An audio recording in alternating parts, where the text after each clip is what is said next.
everyone, welcome back to the channel. Today I want to talk about a couple of tips on how you can deal with your anxiety.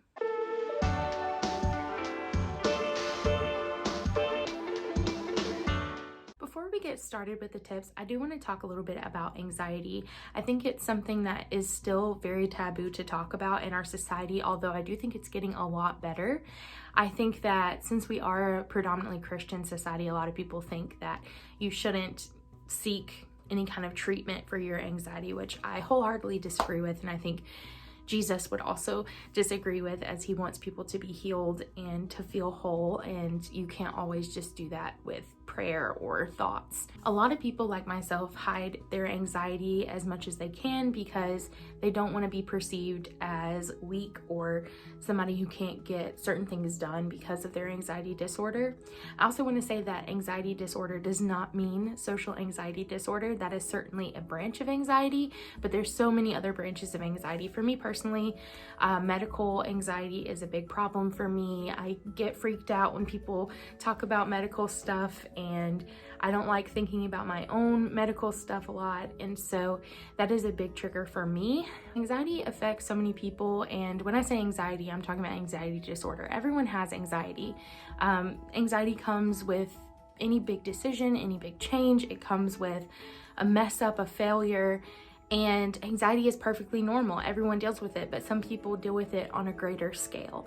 And it doesn't matter if you're watching this video to figure out how to deal with it in the short term or if this is a long-term problem for you. I think that all of these have really helped me, who has struggled with this long term, and it will help you, and it will help you if you're struggling short term with, a failure or something that you feel particularly upset about that's giving you this anxiety. I'm not a medical professional. I'm just someone who has personally lived through anxiety. So please, if you don't feel comfortable, don't do these without consulting your medical professional. I'm not liable for anything. So if something doesn't work out for you, you're making the decision to try these out yourself.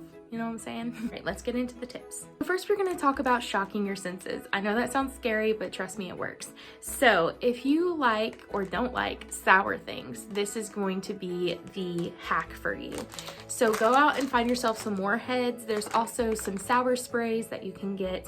And when you're having an anxiety attack, your body is entering fight or flight mode. It is freaking out because it feels like something is attacking you that's not really there. And so what you can do to kind of trick your body into thinking that there is something that it should be reacting to is to give it something to react to by eating something sour. I grew up with these as a kid, and just thinking about them sometimes makes my mouth water and makes my body respond to this. And so this is definitely something you can keep on you. I have a spray at work that's a sour spray that I use whenever I'm feeling a little anxious, and I also have these here at home. You can put them in your bag or your pocket if you're going somewhere, and pop one in when you feel like you're feeling a little anxious. Another way to shock your senses if you're at home is to take a cold shower. It sounds really bad and really uncomfortable, but it's the same concept as the Warheads. Again, your body is freaking out at something that isn't really there, and so when you hop into that cold shower, the shock of the cold instantly tells your body that this is why you're freaking out, and your nerves and your systems start to work together to resolve that problem. Number 3 is something I don't personally like to talk about, but it is to limit your caffeine intake. So I have maybe one of these on a normal day. On the weekend, I kind of am bad and I have a little bit more, but limiting your caffeine can help to limit your reaction and how your body triggers your anxiety. It's because caffeine naturally makes you more jittery, and so when you drink something like that and you're already having anxious thoughts, it can just make things 10 times worse.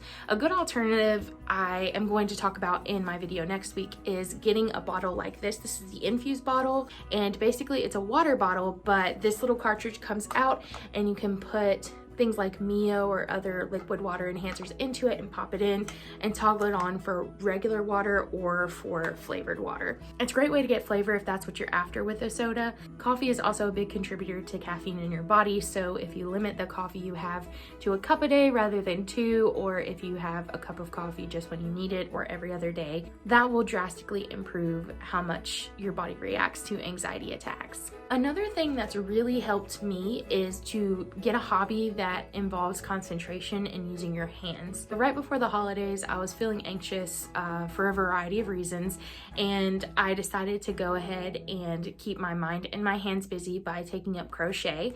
My mom had taught me to crochet several years ago, and so I just watched a video for a refresher. You can also knit, you can do paint by number. If you're a natural artist, you can draw or do paint.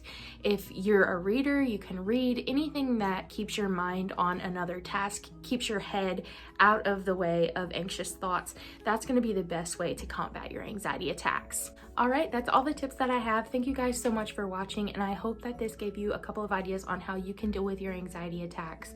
They really help me, and they just make me feel a lot better. I hope to see you guys in my next video. I'll see you next time. Bye.